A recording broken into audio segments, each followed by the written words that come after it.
Hello everyone, welcome back to my channel. मी रुद्राणी OCMच्या आणखीन एका न्यू व्हिडिओमध्ये तुमच्या सगळ्यांचं स्वागत करते. आजच्या व्हिडिओमध्ये आपल्याला शासनाप्रती असणारी जबाबदारी, व्यवसायाची शासनाप्रती असणारी जबाबदारी डिस्कस करायचे. याच्या अगोदर आपण बऱ्याच जबाबदाऱ्या बघितलं आहोत. आय होप तुम्ही ते व्हिडिओ पाहून घेतला असाल. आजच्या व्हिडिओमध्ये आपण शासनाबद्दल डिस्कस करणार आहोत. आता व्यवसाय चालवण्यासाठी काही घटक महत्वाचे असतात, त्याचप्रमाणे शासन हा घटक सुद्धा महत्वाचा असतो. का महत्वाचा असतो तर वेळोवेळी त्यांनी लोन प्रोव्हाइड करत असतात, वेगवेगळ्या स्कीम व्यावसायिकासाठी आणत असतात, स्कॅम नाही स्कीम आणत असतात आणि त्याचबरोबर रेग्युलर बेसिसवर टॅक्स वगैरे गव्हर्नमेंटलाच पेड करावं लागतं. म्हणून शासनाची सुद्धा शासनाप्रती व्यवसायाची असणारी जबाबदारी पार पाडावी लागते. बघा आता खूप इझी आहे, काहीच अवघड नाही. मी इझी करून सांगण्याचा प्रयत्न करेन. देशाच्या सुनियोजित आर्थिक विकास आणि सामान्य माणसाच्या हिताचे संरक्षण हे उद्दिष्ट समोर ठेवून शासन व्यवसायाचे नियमन व नियंत्रण करते. ठीक आहे, जेवढेही बिझनेस असतात, कंपन्या असतात, ते शासन चालवत असते. शासनाच्या नियंत्रणाखाली त्या कंपन्या, त्या बिझनेस कार्यरत असतात. शासन व्यवसायाला आर्थिक मदत व अनुदान देत असते. प्रत्येक वेळी लोन प्रोव्हाइड करत असते, वेगवेगळे स्कीम्स शासन काढत असते आणि व्यावसायिकाला कुठे ना कुठे मदत करत असते, अनुदान देत असतात. म्हणजेच काय, दान देणग्या वगैरे शासनातर्फे दिल्या जातात. ती कंपनी पुढे येण्यासाठी शासन त्याला हातभार लावत असते. शासनाप्रती व्यवसायाची जबाबदारी पुढील प्रमाणे. पहिली जी जबाबदारी आहे, नियमितपणे कर भरणं. जे काही टॅक्स असतील, GST असू दे, इन्कम टॅक्स असू दे किंवा वेल्थ टॅक्स असू दे, जेवढेही टॅक्स असतील ते प्रॉपर त्या ड्युरेशन मध्ये व्यावसायिकाने पेड करायला पाहिजे. बघा तेच सांगितलंय, विक्री कर, उत्पन्न कर, ठीक आहे, आयकर म्हणजेच इन्कम टॅक्स, संपत्ती कर म्हणजेच काय, वेल्थ टॅक्स. वेल्थ म्हणजे संपत्ती. आता संपत्तीमध्ये प्रॉपर्टी वगैरे त्यांचा समावेश होतो, त्या प्रॉपर्टीवरती सुद्धा टॅक्स पेड करावं लागतं. इत्यादी प्रकारचे कर शासनाकडून आकारले जातात. संपत्तीवर आकारलं जातं, जर तुमचा बिझनेस असेल तर त्याच्यावरती विक्री कर लावला जातो आणि आयकर सुद्धा तुम्हाला नेहमी भरावं लागतं. व्यवसाय घटकाने अशा करांचा वेळेत भरणा केला पाहिजे. जे काही टॅक्स असतील ते टाइम टू टाइम भरलं पाहिजे. आर्थिक निधी शिवाय शासनाला विकासात्मक प्रकल्प हाती घेणे अवघड असते. आता व्यावसायिकाला टॅक्स पे करा म्हणतायत, बट शासनाला काय फायदा आहे? जे व्यावसायिक टॅक्स पे करत असतात ते शासनासाठी इन्कम असतं, महसूल असतं, रेव्हेन्यू असतं.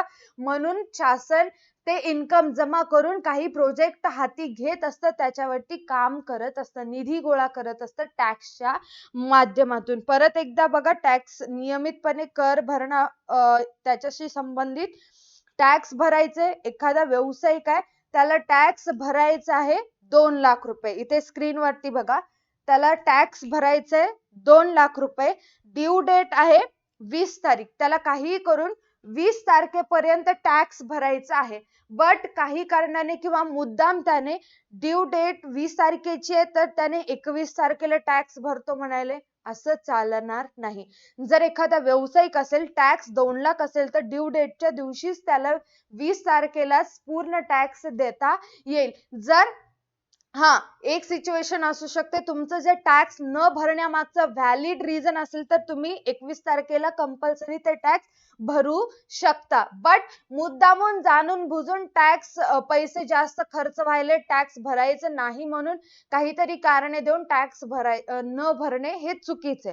व्यावसायिकाने नियमितपणे टॅक्स भरलं पाहिजे. ओके, सेकंड वन चेक करा, नियम व कायद्यांचे पालन. जसं टॅक्स वेळेवर पे करत असतात, त्याचप्रमाणे शासन जे व्यवसायाशी रिलेटेड, कंपनीशी रिलेटेड जे नियम बनवतं ते फॉलो करणं गरजेचं असतं. व्यवसायासाठी शासनाने निर्धारित केलेल्या सर्व नियमांचे पालन केले पाहिजे. जे काही रूल्स शासन बनवत असते ते पाळले पाहिजे. विशिष्ट व्यवसायासाठीचा परवाना मिळवणे, लायसन्स, परवाना म्हणजेच काय, लायसन्स मिळवणे. एखादा बिझनेस स्टार्ट करायचा आपल्याला तर त्याच्यासाठी आपल्याला आधी लायसन्स मिळवावं लागतं. व्यवसायाची कार्यप्रणाली, किंमत निश्चिती आणि उत्पादन इत्यादी बाबत शासनाने व्यवसायासाठी केलेल्या नियमांचे पालन केले पाहिजे. किंमत निश्चित करतेवेळी सुद्धा शासनाचे काही नियम त्याच्यामध्ये ऍड करावे लागतात. व्यवसाय चालवायचा असेल तर सुद्धा शासनाने सांगितलेले सगळे नियम पाळावे लागतात. जर नियमांचं उल्लंघन केलं तर शासन त्यावरती कारवाई करेल आणि दंड सुद्धा त्या ठिकाणी आपल्याला भरावं लागेल. थोडक्यात त्यांनी व्यवसाय कायदेशीर मार्गाने चालवावा असं शासनाचं उद्देश असते. आता इथे एक एक्झाम्पल बघा, कंपनीज ऍक्ट 2023 माहिती आहे तुम्हाला सगळ्यांना. कंपनीज ऍक्ट 2023 आपल्याला माहिती आहे. ते ऍक्ट कशासाठी करण्यात आला, कशासाठी रेग्युलेट करण्यात आला, तर रेग्युलेट म्हणजेच काय, नियमन करणे. रेग्युलेट म्हणजेच काय, नियमन करणे. कंपनीवर रेग्युलेट करण्यासाठी, कंपनी चालवण्यासाठी, कंपनीवर नियंत्रणासाठी कंपनीज ऍक्ट 2023 अंमलात आलेला आहे. मग या ऍक्ट नुसार सगळे रूल्स व्यावसायिकाला फॉलो करावे लागतात. कायदा कशासाठी आणले जातात, नियम व कायदे कशासाठी बनवले जातात, कंपनी काही करून कंपनीवर देखरेख ठेवण्यासाठी शासनाने बनवलेले ते कायदे असतात. ते फॉलो करणं गरजेचं असतं. व्यावसायिकाला कंपल्सरी ते फॉलो करावे लागतात. थर्ड वन आहे परकीय चलन मिळवणे. थर्ड वन काय आहे, परकीय चलन मिळवणे. बघा, शासनाची अशी अपेक्षा असते की व्यवसाय संघटनांनी मालाची निर्यात करून परकीय चलन मिळवावे. कंप्लीट करते, मग एक्सप्लेन करते. विविध प्रकारच्या वस्तू, मौल्यवान व महत्वपूर्ण उत्पादने यांची आयात करण्यासाठी शासनाला परकीय चलनाची आवश्यकता असते. बघा काय सांगितले. परकीय चलन म्हणजेच इतर कोणत्याही देशाचं परकीय चलन. ठीक आहे, जसं इंडियाचा रुपया, अमेरिकेचा डॉलर आहे, म्हणजेच त्याला फॉरेन एक्सचेंज. परकीय चलन म्हणजे काय, दुसऱ्या देशात असणारे चलन, त्याला परकीय चलन असे म्हणतात. जसं अमेरिकेचा डॉलर आहे, या ठिकाणी बघू शकता $1ची किंमत किती असेल, 83.25, 83.25 रुपीज. ठीक आहे, $1 इंडिया मधले 83.25 रुपीज आहे. तर निर्यात केलोत आपण, निर्यात म्हणजेच काय, आपल्या देशातून माल दुसऱ्या देशात पाठवलो, त्याला निर्यात, एक्सपोर्ट असं म्हणतात. निर्यात केल्यामुळं अमेरिकेनं आपल्याला $10,000 दिलेले आहेत. किती, 10,000 निर्यात केल्यामुळे.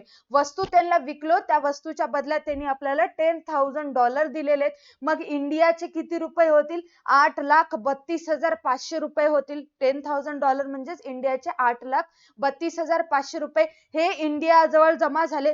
परकीय चलन भारतामध्ये आलं. समजायले, परकीय चलन डॉलरच्या माध्यमातून भारतामध्ये आलं. आता हे जे डॉलर आहेत, शासन काय करते, स्वतः जवळ ठेवते आणि ज्यावेळेस इम्पोर्ट करायची वेळ येते, आयात करायची वेळ येते, दुसऱ्या देशातून आपल्या देशात सामान येत आहे, सामान येत आहे म्हणून त्याच्या बदल्यात आपल्याला काहीतरी रक्कम द्यावी लागते. अशा वेळेस निर्यात करतेवेळी जे $1,000 भारताकडे जमा झाले होते आयाती वेळेस, तेच डॉलर द्यावे लागते. ठीक आहे, परकीय चलन मिळवणे याला म्हणतात. निर्यात करतोय, वस्तूच्या बदल्यात ते आपल्याला परकीय चलन द्यायलेत, आपण ते परकीय चलन जमा करतो. ज्यावेळेस आयात करायचं असते, फॉर एक्झाम्पल काश्मीरचे सफरचंद अमेरिकेमध्ये पाठवायचे असतात, किंवा अमेरिकेमधून एखादी माल आपल्याला भारतामध्ये पाठवायचा असेल तर अमेरिकेमधून आलेल्या मालाचा मोबदला म्हणून आपल्याला सुद्धा त्यांना डॉलर परत करावे लागतात. निर्यातीमध्ये डॉलर येतात, आयात करतेवेळी तेच परकीय चलन त्यांना द्यावे लागतात. म्हणून व्यावसायिकाने परकीय चलन मिळवणे गरजेचे असते. कशासाठी, शासनाला मदत करण्यासाठी. समजला, खूप इझी आहे, काहीच अवघड नाहीये. ओके, नेक्स्ट चेक करा. आता फोर्थ वन आहे आर्थिक विकास. फोर्थ वन काय आहे, आर्थिक विकास. देशाच्या संतुलित व जलद आर्थिक विकासासाठी शासन विशिष्ट ध्येय निश्चित करते. ठीक आहे, देशाचा विकास व्हावा, इकॉनॉमिक ग्रोथ व्हावी, यासाठी शासन वेगवेगळे ध्येय निश्चित करत असते, उद्दिष्ट ठरवत असते. अशा वेळी व्यवसाय संघटनेले शासनाला वेळोवेळी सहकार्य केले पाहिजे. आता काय ध्येय ठरवते म्हणजेच काय, जसं मागे नोटाबंदी वगैरे आलं होतं. ठीक आहे, नोटाबंदी झाली होती की नवीन नोटा लागू झाले होते, पण 500चे आणि 2000चे. 2000 आता बंद झालेले, बट नवीन नोटा चालू झाले होते, नोटाबंदी झाली होती. त्यावेळेस व्यावसायिकाची मदत लागत होती. का? कारण नोटाबंदी कशामुळे झालेली, जे काळं धन लपून ठेवलं होतं ते बाहेर येण्यासाठी नोटाबंदी केली होती. ठीक आहे, व्यावसायिकाने त्या नोटाबंदीला सहकार्य केलेलं आहे. सहकार्य काय, त्यांच्या जवळचे जुने नोटा दिले आणि नवीन नोटा ठेवून घेतले. सहकार्य करत राहावं लागतं. आणि जीएसटी आलं. जीएसटी आल्यामुळं व्यावसायिकाला त्याच्यामध्ये कर भरावं लागलं. सगळेच लोक कर भरू लागले. शासनाला सहकार्य व्यावसायिकाने किंवा व्यवसायाकडून सहकार्य वेळोवेळी मिळत गेलेलं आहे. म्हणून आता देशामध्ये प्रत्येक जण जीएसटी पेड करत आहे. इन्कम टॅक्स रेग्युलर बेसिसवर पे करत असतात. त्यातले काही जण असतात आता त्यांना जीएसटी वगैरे काय असतं ते माहित नसल्यामुळे ते पे करत नाहीयेत. ठीक आहे, आर्थिक विकास व्हावा म्हणजेच काय, शासन जेही सांगतंय ते फॉलो करणं, त्यांना सहकार्य करणं. जीएसटी पे करा म्हणलं की लगेच जीएसटी पे करायचं. नोटाबंदी केलं होतं तर फटाफट रिस्पॉन्स करायचं, नोटा बँकेमध्ये जमा करायचे, नवीन नोटा घ्यायचं. हे काय, सरकारला, शासनाला मदत करतोय, सहकार्य करतोय. कशामध्ये? आर्थिक विकास होण्यासाठी हातभार लावत असतो. ठीक आहे, इझी आहे, काहीच अवघड नाही. 5th वन चेक करा, सामाजिक आर्थिक धोरणांची अंमलबजावणी. 5th वन काय, सामाजिक आर्थिक धोरणांची अंमलबजावणी. शासनाला सामाजिक आर्थिक कार्यक्रम व धोरणांची अंमलबजावणी करण्यासाठी व्यवसाय क्षेत्राकडून सहकार्याची व मदतीची अपेक्षा असते. सेम टू सेम आहेत. कुठलाही धोरण असेल, कुठलाही निर्णय असेल, तो निर्णय ठामपणे सांगण्यासाठी किंवा तो निर्णय पाळण्यासाठी आधी व्यावसायिकाची गरज असते. व्यावसायिकाला सांगण्यात येतं आणि त्याप्रमाणे व्यावसायिक नियम फॉलो करत असतात. हळूहळू ते सगळेच जण फॉलो करत असतात. कुठलेही सामाजिक आर्थिक धोरण असू द्या, आधी व्यावसायिकाला त्याच्यामध्ये इन्व्हॉल्व केलं जातं. मग ते नियम ते फॉलो केल्यानंतर हळूहळू सगळ्यांनाच ते नियम फॉलो करायला सांगितलं जातं, अंमलबजावणी केली जाते. 6वं पॉइंट आहे, शासनास सूचना करणे. आता शासनास सूचना म्हणजेच काय, व्यावसायिक शासनाला सांगणे. ठीक आहे, एखादा डिसिजन घ्यायचा असेल, शासन डिसिजन घेणार असेल तर व्यावसायिक सांगितलं पाहिजे की ही सिच्युएशन आहे, तुम्ही जर हा निर्णय घेत असाल तर थांबा किंवा लवकरात लवकर हा निर्णय तुम्ही घ्या, असं सिच्युएशन आहे म्हणून सांगावं लागतं. औद्योगिक धोरण बघा, 1 सेकंड. औद्योगिक धोरण, आयात निर्यात धोरण, परवाना धोरण इत्यादी प्रकारच्या महत्वपूर्ण धोरणांची आखणी करण्यापूर्वी व्यवसाय संघटना शासनास सूचना किंवा मार्गदर्शन करू शकते. कंपल्सरी. ठीक आहे, काहीच अवघड नाहीये.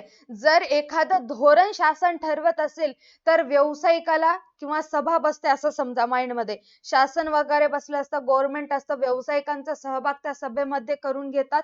मग जे काही निर्णय घ्यायचे, दोघांचा विचार एकमताने निर्णय घेत असतात.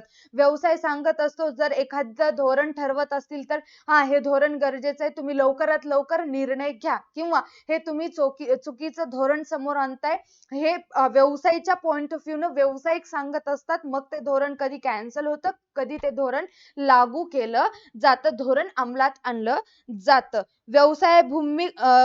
व्यवसायाभिमुख धोरणे आखण्यासाठी या सूचनांची मदत असते. व्यावसायिक वेळोवेळी सूचना देत असते. कधी सेल्स मोठ्या प्रमाणामध्ये होते, ठीक आहे, कधी सेल्स मोठ्या प्रमाणामध्ये होते, कधी सेल्स कमी प्रमाणामध्ये होते. हे सगळं सांगितलं जातं की आपलं जे आर्थिक विकास आहे कसं होतंय, पैसे किती यायलेत आमच्याकडे, तुम्ही काय ठरवणार आहात, या सगळ्या गोष्टी डिस्कस करून कुठलंही धोरण, कुठली उद्दिष्ट ठरवली जातात. इथे एक एक्झाम्पल आहे बघा. आता धोरण ठरवायचं म्हणजेच की एखादा नवीन कायदा लागू करायचा आहे. धोरण ठरवायचा म्हणजेच काय, एखादा नवीन कायदा लागू करायचा आहे. अशा वेळेस गव्हर्नमेंट ते धोरण कायदा लागू करत असेल, फॉर एक्झाम्पल कंपनीज ऍक्ट तयार करायचा आहे, आणखीन अंमलात आला नाही असा विचार करा. ठीक आहे, कंपनीज ऍक्ट तयार करायचंय, अशा वेळेस गव्हर्नमेंट हे ऍक्ट बनवतंय, मग व्यावसायिक सुद्धा हे ऍक्ट बनवण्यासाठी काहीतरी मदत केलं पाहिजे, काहीतरी हातभार लावला पाहिजे. हेच आहे शासनास सूचना करणे. ठीक आहे, समजायले. जर एखादा लॉ बनवत असेल, ऍक्ट बनवत असेल, तर गव्हर्नमेंट बनवत असेल तर व्यावसायिक त्याच्यामध्येच पार्टिसिपेट करणं, सांगणं की कंपनीशी रिलेटेड तुम्ही हे ऍक्ट बनवत असाल तर आम्हाला पण त्याच्यामध्ये इन्व्हॉल्व करा, किंवा कंपनी किंवा व्यावसायिक स्वतः इन्व्हॉल्व होत असतात आणि सांगत असतात, आता आमच्या कंपनीमध्ये एवढे एवढे पार्टनर्स आहेत. मग कंपनी शासन डिसाईड करते की लिमिट किती असली पाहिजे पार्टनर्सची. त्या सर्व गोष्टी शासनास सूचना करणे म्हणजेच व्यावसायिकाचं काम आहे, सगळ्या गोष्टी सांगणे. ठीक आहे. सातवा आहे, चेक करा, सातवा काय आहे? अनुचित लाभ. शासकीय अधिकाऱ्यांना लाच देऊन किंवा त्याच्यावर दबाव टाकून आपणास अनुकूल अशी कोणतीही गोष्ट व्यवसाय संघटनेने करू नये. आता याचं बेस्ट एक्झाम्पल असेल घूस वगैरे देणं, रिश्वत म्हणू शकतो आपण. रिश्वत देऊन लायसन्स मिळवणं. ठीक आहे. आपल्याला नवीन बिझनेस स्टार्ट करायचा असेल, सगळे फॉर्म फुलफिल वगैरे करायला लायसन्स यायला वेळ असतो. जर आपल्याला लगेच लायसन्स पाहिजे असेल तर आपण काय करतो, असं टेबलच्या खालून पैसे देत असतो आणि त्यांच्याकडून कॉन्ट्रॅक्ट करून घेत असतो, लायसन्स मिळवत असतो. हे सगळी जी पद्धत आहे पूर्णपणे व्यावसायिकाने बंद केली पाहिजे. जेही काम आहे, जे काही सांगायचं असेल ते खुलेआम सांगितलं पाहिजे. असं रिश्वत वगैरे प्रकरण पूर्णपणे बंद केलं पाहिजे. लाच वगैरे देणं चुकीचं आहे. म्हणून तुम्हाला परवाना जरी पाहिजे असेल, लायसन्स जरी पाहिजे असेल तर तुम्हाला वेट करावं लागेल, तुम्हाला लायसन्स मिळेल. गडबड करायची नाही आणि लाच वगैरे द्यायची नाही. व्यावसायिक मोठ्या प्रमाणामध्ये फटाफट कामे व्हावी म्हणून लाच वगैरे घूस वगैरे देत असतात, रिश्वत देत असतात, ते पूर्णपणे बंद करायला पाहिजे. हे आहे अनुचित लाभ. चुकीचा उपयोग करून घ्यायचा नाही. अनुचित लाभ म्हणजेच काय? चुकीचा उपयोग करून घ्यायचा नाही. लास्ट पॉइंट आहे शासकीय कोशागारासाठी योगदान. म्हणजेच की शासनाला दान देणे, शासनाजवळ निधी पुरवणे. शासन जर फंड द्या म्हणाल तर फंड देणे. एखाद्या ठिकाणी पूर आला असेल, केरळामध्ये मोठ्या प्रमाणामध्ये पूर वगैरे येत असते, तर तिथल्या शासनाला दान देणे, त्या सगळ्या लोकांचा विचार करण्यासाठी, त्या पूरमध्ये, त्या फ्लोडमध्ये काही जणांचे घर वगैरे गेले असतात, त्यांना काहीतरी पैसे देण्यासाठी, अनुदान देण्यासाठी शासनाला काहीतरी रक्कम देणे गरजेचं असतं. ते येतं शासकीय कोशागारासाठी योगदान. बघा आता, महापूर, भूकंप इत्यादी नैसर्गिक आपत्तीच्या वेळी आणि आपत्कालीन परिस्थितीमध्ये व्यवसाय संघटनेने शासनाकडे निधी पुरवली पाहिजे. आता कुठलीही संपत्ती म्हणते, परिस्थिती कधी येईल कशी येईल काही माहिती नसतं, म्हणून काय करत असतं शासन, वेळोवेळी किंवा ती आपत्ती आल्यानंतर काही फंड जमा करत असतं. त्या फंड मध्ये व्यावसायिकाचा हिस्सा असला पाहिजे. हिस्सा म्हणजेच काय? व्यावसायिकाने भाग घ्यायला पाहिजे की त्याच्या जवळचं काहीतरी फंड त्या लोकांना मदत करतायत म्हणून फंड दिलं पाहिजे. ठीक आहे. खूप सारे कारण असू शकतात. सायक्लोन वगैरे नंतर, अर्थक्वेक म्हणजेच भूकंप वगैरे झाल्यानंतर, फ्लोड वगैरे असेल, पूर वगैरे आली असेल, किंवा वाईल्ड फायर म्हणजेच जंगल जळालं असेल, तिथल्या लोकांना नुकसान झालं असेल, अशा वेळेस शासन त्यांना मदत करत असते. शासनाजवळ निधी नसेल तर व्यावसायिक शासनाला निधी योगदान द्यावं लागतं. ठीक आहे. खूप इझी आहे. आता एक एक्झाम्पल बघा म्हणजे तुम्हाला समजून जाईल. आता विशाल नावाचा एक व्यावसायिक आहे, तो काय करतो? मेडिसिन बनवत असतो. विशाल नावाचा व्यावसायिक आहे, तो काय करतो? मेडिसिन्स बनवत असतो. त्या पिरियड मध्ये कॅन्सरची बिमारी मोठ्या प्रमाणामध्ये झाली होती. काय? कॅन्सर मोठ्या प्रमाणामध्ये लोकांना होत होतं. जे औषध होते ते लवकरात लवकर पुरवत नव्हते. शासनाला थोडंसं ते अरेंज करणं वेळ खाऊ जात होतं. कुठून अरेंज करत होतं की शासन, पण वेळ लागत होतं त्या सगळ्या प्रोसेस मध्ये. त्यामुळे मृत्यूचं प्रमाण कॅन्सरमुळे वाढत होतं. आता ऍज अ व्यावसायिक काहीतरी जबाबदारी बनते, काहीतरी योगदान द्यावं लागतं, म्हणून विशाल हा कसंही मेडिसिन्स बनवतोय, फार्मसी प्रोडक्ट तो बनवत असतो, मेडिसिन बनवत असतो, म्हणून विशालनं कॅन्सर ज्या लोकांना झाले त्यांना काहीतरी त्याच्या वतीने मेडिसिन्स देणं, कंट्रीब्युशन करते, योगदान देत आहे. ठीक आहे. शासन तर अरेंज करतच आहे, बट विशालने त्याला होईल तेवढं कॅन्सर पासून वाचण्यासाठी लोकांना मेडिसिन फुकट मध्ये पुरवायचे आहेत. हे आहे शासनाला कोशागारासाठी योगदान देणे किंवा शासनाच्या कुठल्याही धोरणामध्ये पार्टिसिपेट करणं, योगदान देणं. ठीक आहे. इझी आहे. या एक्झाम्पल वरनं समजलं तुम्हाला. विशाल नावाचा व्यावसायिक आहे, त्या पिरियड मध्ये मोठ्या प्रमाणामध्ये कॅन्सर चालू होतं. मग गव्हर्नमेंट तर कॅन्सर झालेल्या लोकांना मेडिसिन्स पुरवत होतं, अरेंज करत होतं. बट ॲज अ व्यावसायिक सुद्धा विशालचं काम बनतं की तो सुद्धा शासनाला मदत केला पाहिजे. शासनाला म्हणजेच ज्यांना कॅन्सर झालंय त्यांना मदत केला पाहिजे. विशाल काय करतोय, तो मेडिसिन्स बनवतोय म्हणून कॅन्सरचे मेडिसिन बनवून त्या लोकांना फुकटमध्ये देऊन कॉन्ट्रिब्युशन करतोय. ठीक आहे, योगदान देत आहे. समजायलंय? खूप इझी पॉइंट्स आहेत. जर तुम्हाला या 8 पॉइंट मध्ये काही डाऊट असेल, कुठला पॉइंट समजत नसेल तर नक्की कमेंट्स करू शकता. जर तुम्हाला हा व्हिडिओ आवडला असेल तर व्हिडिओला लाईक करायचंय, चॅनलला सबस्क्राईब करायचंय. आजच्या व्हिडिओसाठी एवढंच. Ta-ta bye bye, take care, stay connected.